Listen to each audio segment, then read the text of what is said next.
আমি নূর মোহাম্মদ, সাবেক সাধারণ সম্পাদক উত্তরখান থানা বিএনপি এবং ভাইস প্রেসিডেন্ট ছাত্রদল উত্তর থানা সাবেক। প্রিয় দেশবাসী, আজকে তারেক রহমান এই প্রথম এই উত্তরের মাটিতে এক নির্বাচনী প্রচারণা ও জনসভায় বক্তব্য দিবেন।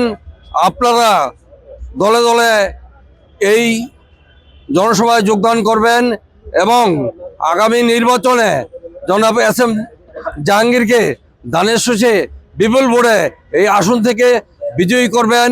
পাশাপাশি এই বক্তব্য রাখছি, বন্ড আমির হামজা জিয়া পরিবারের সদস্য আরাফাত রহমান কোকোকে নিয়ে যে দৃশ্যপূর্ণ আচরণ করেছে, ইতিপূর্বে আমি নূর মোহাম্মদ আমির হামজাকে ঢাকা 18 আসনে অমর্যাদা ঘোষণা করছি।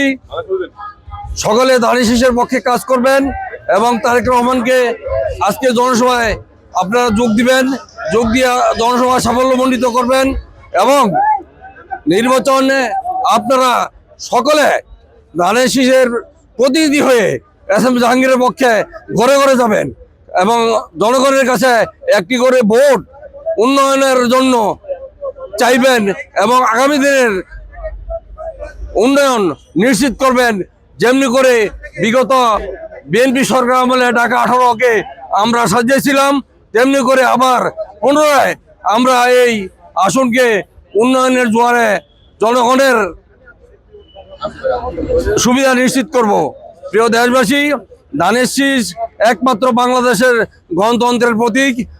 বেগম জিয়া দীর্ঘ তার জীবনে এই গণতন্ত্রের জন্য আন্দোলন সংগ্রাম করে তিনি আজকে অসুস্থ অবস্থায় নির্যাতনে নিপীড়িত হয়ে তার জীবন নিহত হয়েছে।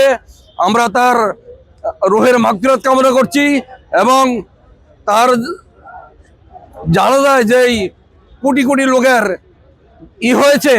আশা করি এই আসনও ধানের শীষে তেমনি করে লক্ষ ভোটের ব্যবধানে আমাদের প্রার্থী বিজয় হবে।